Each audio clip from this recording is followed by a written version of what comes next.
بسم اللہ الرحمن الرحیم. السلام علیکم.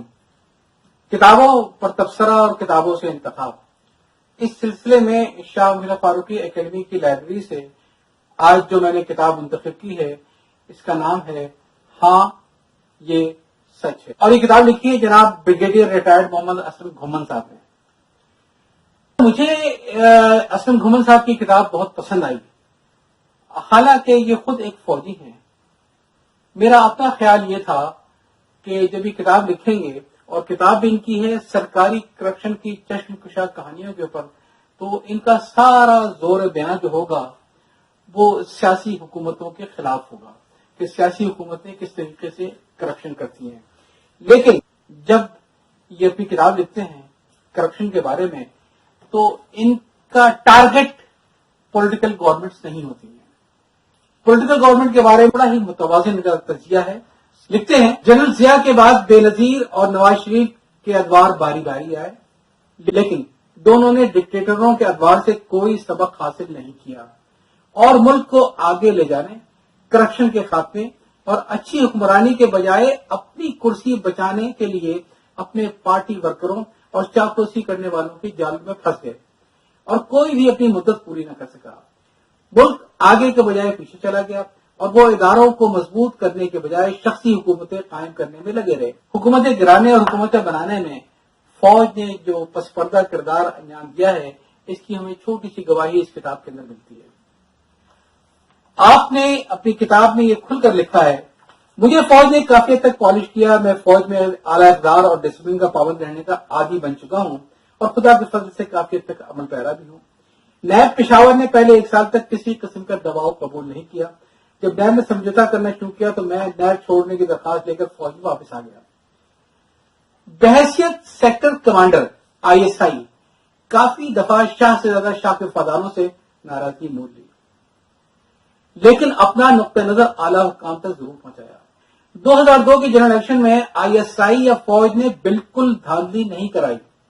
یہی وجہ تھی کہ کافی جس کو حکومت کی حمایت حاصل تھی پاکستان سے 50% سیٹیں بھی حاصل نہیں کر سکی، اور لاہور جہاں میرا ہیڈ کوارٹر تھا 90% سیٹیں مخالف جماعت یعنی نون لیگ نے جیتی. یہ تو میں نے احوال بتایا ان کا کہ ان کے سویلین حکومت کے بارے میں رائے کی یہ تھی کہ ان کی اپنی حماقتیں تھیں پارٹی ورکروں کو اور چاپلوسوں کو اپنا خوش کرنے کے چکر میں کہ جس کی وجہ سے یہ لوگ سسٹم کو تبدیل نہیں کر پائے. لیکن فوجی حکمرانوں اور فوجی ڈکٹیٹروں کے بارے میں ان کی رائے بالکل مختلف ہے. اگر ہم ضیاء صاحب کے بارے میں دیکھیں تو ان کو بے پناہ عقیدت سے ضیاء صاحب بتاتے ہیں کہ کرنل صاحب کی طرح جنرل صاحب نے بھی جب کوالیفیکیشن کے بارے میں پوچھا اور میں نے بتایا کہ میں MSc آنرز بھی چھوڑ کر آیا ہوں، تو جنرل صاحب نے فوراً میرے کرنل کو حکم دیا کہ اس افسر کو جب چاہے یہ فیصلہ آباد یونیورسٹی جانے کی اجازت دے دینا، میں اس کا MSc آنرز مکمل دیکھنا چاہتا ہوں. اور جنرل صاحب نے کہا کہ بیٹے کوئی فکر اور پچھتاوے کی بات نہیں، آپ اعلیٰ تعلیم کے ساتھ فوج میں آئے ہو اور mighty Allah will compensate you will never regret. لکھتے میں نے اللہ تعالیٰ کے فضل و کرم سے اور اپنے انتہائی شفیق اور مہربان ڈاکٹر سردار ریاض احمد خان، جنرل محمد ضیاء الحق، کرنل محمد افضل خان کی خاص شفقت سے MSc آنرز میں 82.8 نمبر لے کر کامیابی حاصل کی. میرا رزلٹ سن کر کرنل صاحب اور جنرل کمانڈنگ افسر دونوں بہت خوش ہوئے. جنرل محمد ضیاء الحق نے مجھے کتابوں کا ایک سیٹ بطور انعام دیا. پھر یہ لکھتے ہیں کہ میں اپنی MSc آنرز کی ڈگری کو سردار ریاض احمد خان، جنرل ضیاء الحق اور میجر جنرل محمد افضل خان میرے پہلے کمانڈنگ افسر کے نام ممنون کرتا ہوں. آخری سانس تک ان تینوں ہستیوں کو نہیں بھول سکتا. تو یہ ان کی عقیدت تھی جنرل ضیاء سے. لیکن بات جب آتی ہے طرز حکومت کی تو ضیاء صاحب کے طرز حکومت کے بارے میں گھومن صاحب لکھتے ہیں کہ اس کے بعد جنرل ضیاء الحق صاحب کا دور آتا ہے. انہوں نے بھی 90 دن میں الیکشن کرانے کا وعدے سے انحراف کیا. 12 سال تک منمانی اور نظام سختے والی حکمرانی کی. فوج میں ترقیاں بھی ذاتی خواہشات کے تحت کی تاکہ ان کے کور کمانڈر ان کے آگے سر نہ اٹھا سکیں. من پسند مجلس شورا بنائی. 1985 کے غیر جماعتی بنیاد پر الیکشن کرا کر اپنی مرضی کی حکومتیں قائم کی. اسی سے جاگیرداروں اور سرمایہ داروں کو آگے بڑھنے کا موقع ملا اور اپنے پہلے نام نہاد ریفرینڈم کے ذریعے اسلام کا نام استعمال کرتے ہوئے اپنے آپ کو صدر منتخب کروا لیا. حالانکہ دین اسلام کے مطابق سدا حکمرانی سے اللہ کی ہے اور آپ دین کے نام استعمال کر کے اس طریقے سے صدر اپنے آپ کو منتخب کر سکتے ہیں. پھر جب آتے ہیں پرویز مشرف کے دور کے بارے میں تو ان کے بارے میں بھی ان کی رائے کچھ اچھی نہیں ہے اور بتاتے یہ ہیں کہ کچھ لوگ فوج میں ایک ساتھ رہنے کے ریفرنس سے جنرل مشرف کے دوست بن گئے، ان کے قریب ہو گئے، لیکن خود مشرف اپنی بنیاد یعنی فوج کے ادارے سے دور ہو گئے. محض فوج کے ہم نوالا اور ہم پیالہ دوستوں کے دائرے میں گھر کر رہ گئے. ایک پرانا بیوروکریٹ کلاس فیلو نے بہت عزیز تھا، کرپٹ ترین محکمے کی نوکری کر رہا تھا. یہ شخص بیوروکریٹس کا اور سیاستدانوں کا اہلکار بن گیا کہ اس نے مشرف صاحب کے کان بھرنے شروع کیے اور مشرف صاحب جی سے بالکل وہ پٹری سے اتر گئے. آپ کو یہ سن کے بڑا تعجب ہوگا کہ بریگیڈیئر اسلم محمد صاحب نے جب کتاب لکھی ہے اور کرپشن کی تاریخ کا جائزہ لیا اور یہ بتایا ہمیں کہ کرپشن کتنی بری طرح سے پھیل چکی ہے، تو سب سے پہلے جو انہیں متون کیا ہے اور پورا چیپٹر ہے وہ ہے رینجرز کا، کہ رینجرز اس ملک کے اندر سب سے زیادہ کرپشن کو اس نے فروغ دیا ہے. بجائے سے کہ میں اپنی رائے کوئی دوں، میں یہ کرتا ہوں کہ آپ کو ان کی کتابوں ہی سے اقتباس سناتا ہوں. چونکہ موصوف خاصے دیانتدار مشہور تھے تو ان کی بطور پنشمنٹ پوسٹنگ جو کی گئی وہ ویراواہ میں وہی جو کہ رینجر میں کالا پانی کے نام سے مشہور ہے. اب آئے ذرا کرپشن کے واقعات تو رینجر کی کرپشن کے واقعات جس کا اور کوئی نام نہیں ہے، نام اگر لیا تو بریگیڈیئر اسلم محمد صاحب نے. فرماتے ہیں کہ وقت گزرنے کے ساتھ ساتھ رینجر اور سادھلو جوانوں کے خیال رکھنا جو ون کمانڈر کے طور پر میں ڈیوٹی کرتا تھا. جب میں پوسٹوں پر جاتا تو جوانوں کے لیے کھانے پینے کی اشیاء اور کھیلوں کے سامان بھی ساتھ جاتا. ایک دن ایک پوسٹ پر جب میں اسمگلنگ روکنے کے بارے میں لیکچر دے رہا تھا تو ایک سپاہی کو دیکھا تو اس کی آنکھوں میں آنسو تھے. میں نے آنسوؤں کی وجہ پوچھی تو اس نے کہا کہ 20 سال کی سروس میں پہلی بار میں نے کسی افسر سے زبانی اچھی باتیں اور اسمگلنگ کو روکنے کی باتیں سنی ہیں. آپ ہمارے لیے کھانے پینے کے سامان اور کھیل لاتے ہیں اور اس سے پہلے یہاں جو اسٹیشنری آتی تھی اس اسٹیشنری کے پیسے بھی ہماری تنخواہ سے کاٹ لیے جاتے تھے. ایک بڑا عجیب واقعہ لکھا انہوں نے کہ جب ان کی بارڈر پوسٹنگ تھی تو ایک دن 25-30 گائے وہاں سے بارڈر کراس کر کے انڈیا سے آ گئی تو گائے کو رکھا گیا اور انتظار ہوا کہ سب کلیمنٹ آئے، کوئی انڈیا سے فلیگ اسٹاف کی ریکویسٹ آئے، لیکن کہیں سے کچھ بھی نہیں ہوا. معلوم کہ ہاں لاوارث ہیں. پوچھا تو معلوم کی تو روایت ہے کہ اب یہ اونے پونے گاؤں کی آرتی سے مل جائے گی اور جو پیسے ملیں گے اس کا تھوڑا پیسہ تو لوکل رکھ لیا جائے گا اور باقی جو تھوڑا سا خزانہ جمع کرائیں گے اور باقی اوپر افسران عدالت میں جائے گا. انہوں نے کیا کیا اس لیے لکھتے ہیں کہ ہم نے قانون کے مطابق چند انتظار کیا، کوئی فلیگ میٹنگ کرنے نہیں آیا، نہ ہی انڈیا سے کوئی درخواست آئی. اس کی وجہ صرف یہ تھی کہ علاقہ دور دراز تھا، ریگستان تھا. قانون کے مطابق مقرر عرصے کے بعد وہ گائے ہمیں نیلام کی، جو پہلے سے پیپر پہ تھی ریل میں نیلام کی اور کہیں گے ایک ایک گائے ہماری 60-60 ہزار روپے تک کی وہاں پہ نیلام ہوئی اور خاصی لمبی چوڑی رقم جمع ہوئی اور وہ رقم انہوں نے پوری کی پوری سرکاری خزانے میں ایک ساتھ جمع کرا دی. اور جب وہ سرکاری خزانے میں جمع کروائی انہوں نے تو پھر ان کے افسران کو، ان کے کمانڈنگ افسر کو جو کہ کرنل تھے اور حیدرآباد میں تعینات تھے، ان کا پہلی بار انہیں فون آیا. وہ خاصے برہم تھے کہ آپ نے سارے کام خود ہی بالا بالا کر لیے، مجھے بتایا بھی نہیں. آپ نے گائے اس طریقے سے آکشن کر کے اور پورا پیسہ آپ نے سرکاری خزانے جمع کرایا، مجھے آپ نے بتایا نہیں. ان کی دیانتداری کو دیکھ کے ان کی کسٹم کے رینجر کی کسٹم انٹیلیجنس کی پوسٹنگ ہو گئی اور وہاں جا کے ان کو صحیح معنوں میں معلوم یہ ہوا کہ کرپشن کا کیا برا حال ہے رینجرز کے اندر. پوسٹنگ کروانے کے باقاعدہ 1-1 لاکھ روپے پوسٹنگ ہوتی تھی اور بعد میں منتھلی رکھ دی جاتی تھی. اور لکھتے ہیں کہ واقعی رینجر صحیح معنوں میں بدنام تھا کیونکہ ڈی جی رینجر کا انٹیلیجنس افسر اگر ایسا ہوگا تو محکمے کا اللہ حافظ ہے. اور بتانے دیں کہ ایک دن میں نے کسی سپاہی سے پوچھا اسمگلنگ کے بارے میں، تو پوچھا کہ آپ اسمگلنگ کیسے کرواتے ہیں؟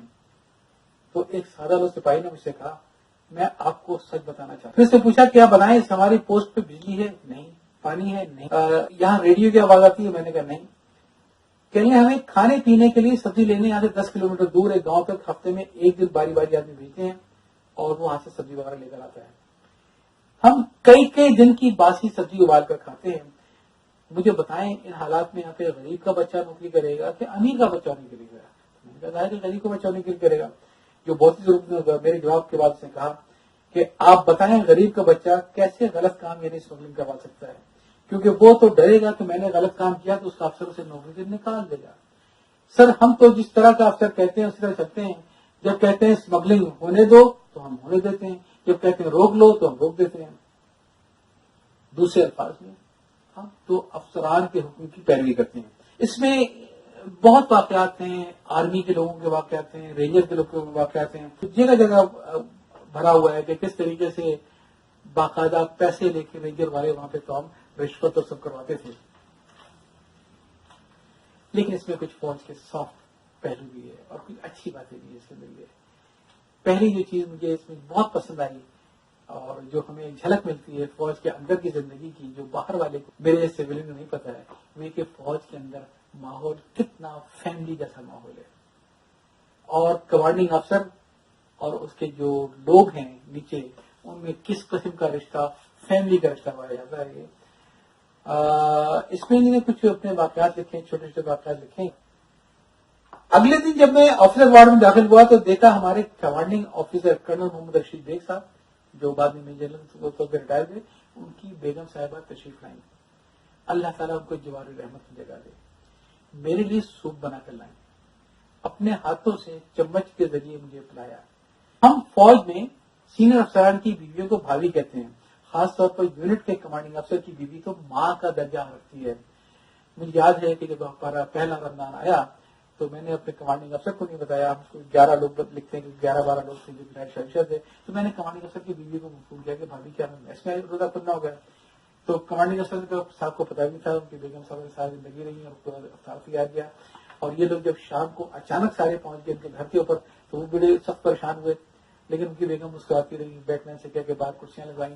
تب ان کو معلوم ہے کہ ہوا کیا یہ کہ بارہ کیسے ہو گیا. اتنی ڈسپلن کا بھی کہنے ڈیوٹی آورز میں تو کسی قسم کی کوئی سوال ہی نہیں تھا کہ کوئی آدمی ہائرارکیز کو کوئی آدمی ڈسپلن کو کرے.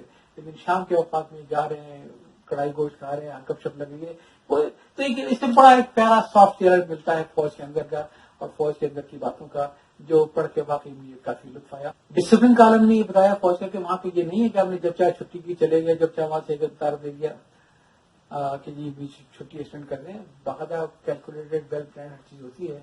اور چھٹی کے دوران چھٹی ایکسٹینشن کا تعلق کوئی وہ اس میں نہیں. ایک چھوٹا واقعہ لکھا کسی اللہ جدہ سپاہی کا انہوں نے کہ جو اس کو چھٹی ملی تھی اس نے چھٹی اویل کی, شام کو ڈیوٹی جوائن کی, صبح صاحب کو رپورٹ کی کہ جی آپ کا حکم تھا میں ڈیوٹی پر آ گیا ہوں, لیکن رات میری بیوی کا انتقال ہو گیا تھا. تو وہ بھی کافی بخلا گئے تھے, مزید چھٹیاں دی, کرایہ دیا, گھر میں جا. تو اتنا فوج میں ڈسپلن ہے, اتنی فوج میں عقیدت ہے. ان کے ساتھ بتاتے ہیں کہ ان کے ساتھ ایک بہت عجیب بھیانک حادثہ ہو گیا تھا جس میں ان کی اہلیہ, ان کا جوان بیٹا جو کہ کیڈٹ کالج میں تھا, اور ان کی فیملی کچھ اور لوگ, ان کی سالی, ان کے 2 بیٹے, یہ سب کے سب ایک روڈ حادثے میں سب کا انتقال ہو گیا. دنیا میں لکھتے ہیں کہ اگر فوج نہ ہوتی, فوج کے میرے افسران نہ ہوتے, فوج کے میرے ساتھی نہ ہوتے اور وہ میری اتنی دلجوئی نہ کرتے تو شاید میری زندگی ختم ہو گئی تھی, میرے لیے زندگی میں کچھ بچا نہیں تھا. یہ تو کہتے ہیں کہ آپ یہ اندازہ لگا سکتے ہیں کہ میں اس وقت کس کیفیت میں ہوں گا. یہ صرف فوج کے ادارے کا حسن کمال ہے کہ میں جلد ہی اس صدمے سے باہر نکل کر روزمرہ کی زندگی کی طرف گامزن ہو گیا. اچھا, ہمارے یہاں ایک بڑا فیشن ہے اتفاق سے کہ جو صحافی مطلب کی بات نہ لکھے اس کہتے ہیں یہ لفافہ ہے, اس کے لفافے بند ہو گئے, اس کے لفافے شو ہو گئے. تو انہوں نے ایک بڑا انٹرسٹنگ قصہ شیئر کیا کہ وہاں پہ صوبہ سرحد میں بھی تھے نیب کے اندر, تو انہوں نے کسی سینیٹر کو گرفتار کیا, تو جس پر سلیم صافی صاحب نے بڑا سخت قسم کا کالم لکھا اور کہا یہ کہ دیکھیں نیب کو کیا ہو گیا کہ ایک سینیٹر کو گرفتار کر لیا اور آفریدی اسمگلر کو گرفتار نہیں کرتے. سخت قسم کا کالم نے میرے خلاف لکھا. تو کہنے میں نے پھر سلیم صافی کو بلوایا اور کہنے میں نے ان کے سامنے وہ سینیٹر صاحب کی پوری فائل رکھ دی کہ آپ اس کو پورا ریویو کیجیے اور مجھے بتائیے کہ اس میں نے کہاں غلطی کی. تو سلیم صافی صاحب نے کہا نہیں, آپ بالکل صحیح کیا آپ نے جو کہا ہے میں اس میں تائید کرتا ہوں. اور پھر میں کئی کالم لکھے اس کے بعد اور اس میں نے تائید کی کہ ہاں نیب صحیح کام کر رہی ہے. یہ ایک دلچسپ کتاب ہے فوج کے معاملات کے بارے میں, فوج کی ایک گواہی کہ سارے مسائل سویلین کے نہیں ہیں, فوج کی گواہی کہ کرپشن جو ہے وہ صرف سویلین بیوروکریسی میں نہیں ہے, رینجرز میں بھی بہت کرپشن ہے. اجازت چاہتا ہوں, اللہ حافظ.